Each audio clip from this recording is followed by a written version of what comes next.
I never walked into that neighborhood party planning to cause damage, only to feel visible again. Rowan and I had been married 11 years, comfortable, polite, and painfully quiet. I wore a blue dress he barely noticed. The music was loud, the drinks generous, the smiles easy. Across the patio stood Callum, our neighbor from 2 doors down, laughing too freely. He looked at me like I still existed. When he said my name, warmth returned to my spine. Rowan hovered nearby, nursing suspicion, saying nothing. I smiled at Callum longer than necessary and felt alive for once tonight there. Flirting wasn't a plan. It was a reaction to years of being unheard. Callum asked about my work, my travels, my thoughts. He listened, nodded, remembered details Rowan forgot. My husband finally intervened, placing a hand on my waist like a warning. He laughed too loudly and said we were leaving soon. Embarrassment burned my cheeks. Callum excused himself with a polite smile that lingered. Rowan's jealousy surfaced on the drive home. He accused me of seeking attention, disrespecting him publicly. I asked why he noticed now. Silence answered, thick and familiar between us. That silence followed us inside home. The next morning arrived with consequences I didn't expect. Rowan had already packed a small bag. He said he needed space, said I crossed a line. I watched him leave, stunned by the speed. By afternoon, rumors bloomed among neighbors. Someone saw us talking, someone exaggerated smiles. Rowan texted demands for explanations, apologies, promises. I typed paragraphs, erased them, breathed. For years I minimized myself to keep peace. Now peace felt like erasure. I realized jealousy was easier than listening. That truth settled hard and cold. Nothing else made sense anymore. I waited for clarity to arrive before dusk fell. Callum knocked that evening, awkward, apologetic, careful. He said Rowan asked him to stay away. I thanked him and closed the door gently. Alone, I replayed years of small dismissals. Birthdays forgotten, opinions brushed aside, touches avoided. Flirting hadn't broken us, neglect had. Rowan returned late, stern, rehearsed. He set rules, transparency, distance, control. I asked what he'd offer me. He stared, unprepared. The contrast was blinding. I wasn't reckless. I was starved. That night, I slept peacefully. Decision formed quietly, without drama. I would stop begging. I would choose dignity tomorrow. Morning would bring answers whether I stayed or... Morning came with unexpected resolve. Rowan apologized for his jealousy, not the years. I thanked him and asked for counseling. He refused, called it overreaction. I packed my own bag calmly. There was no shouting. I explained I needed partnership, presence, desire. He said I embarrassed him. I said I chose myself. Neighbors watched discreetly. I drove away, breathing lighter.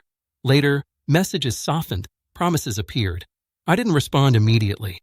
Distance clarified what closeness couldn't. Callum moved on respectfully. This wasn't about him. It was about being seen. I learned jealousy masks insecurity. Respect requires attention, not possession ever again now. Months passed, quietly transformative. Rowan and I separated legally, amicably. We spoke occasionally, honestly, briefly. I rebuilt routines, friendships, confidence. Therapy taught me to name needs. I stopped apologizing for existing. At gatherings, I stood grounded. Flirting lost its urgency. Choice replaced impulse. One afternoon, Rowan called. He acknowledged neglect, asked to try again. I listened, thanked him, declined. It wasn't punishment. It was alignment. I wanted reciprocity, not surveillance. Peace returned without conditions. I stopped performing to be chosen. My life expanded. Jealousy no longer defined me. I own my future. Freedom felt earned and steady at last finally. Looking back, the party was a mirror. It showed absence clearly. Rowan's jealousy was loud. Love had been quiet. I don't regret smiling. I regret staying silent so long. Attention isn't betrayal when affection is gone. It's a signal. Many confuse control for care. I learned boundaries aren't punishments. They're invitations to show up. Rowan couldn't. That clarity freed us both. I share this for those listening quietly. If you're unseen, speak once. If nothing changes, move. Dignity grows in action. Choose alignment over applause. Life responds to courage. Mine finally did. That party started honesty within my own heart. I still see Callum occasionally, cordial, distant. We nod, nothing more. The story was never romance. It was awakening. Rowan found someone compatible later. I wished him well sincerely.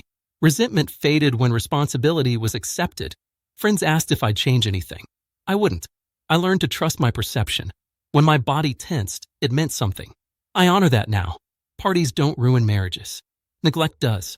Jealousy reveals fear. Love requires curiosity. I choose partners who ask questions. I answer honestly. Silence no longer feels safe.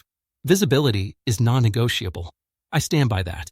The rest follows in due time always. If there's a lesson, it's simple. Jealousy can't replace intimacy. Control can't substitute care. Attention sought elsewhere signals hunger.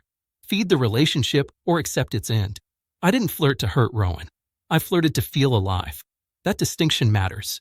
When Rowan tried stopping me, it was late. Not because of Callum, because distance had settled already. The next day forced truth. Truth prefers daylight. I walked toward mine. You can too. Start with one honest sentence. Then listen to the response. If it's silence, choose yourself. Peace follows courage. I promise. My life is proof enough for anyone listening. Today, I host dinners confidently. Laughter fills rooms again. I notice who notices me. That awareness guides choices. I won't shrink to soothe jealousy. I won't perform for crumbs. Partnership is mutual presence. Anything less is loneliness. If my story resonates, pause. Ask where you've gone quiet. Speak once with kindness. Then act on the answer. That party changed my direction. Jealousy tried to cage me. I stepped out anyway. The next day delivered freedom. I chose dignity over comfort. And life met me there. With honesty, warmth, and space. I am visible now. That is everything to me today.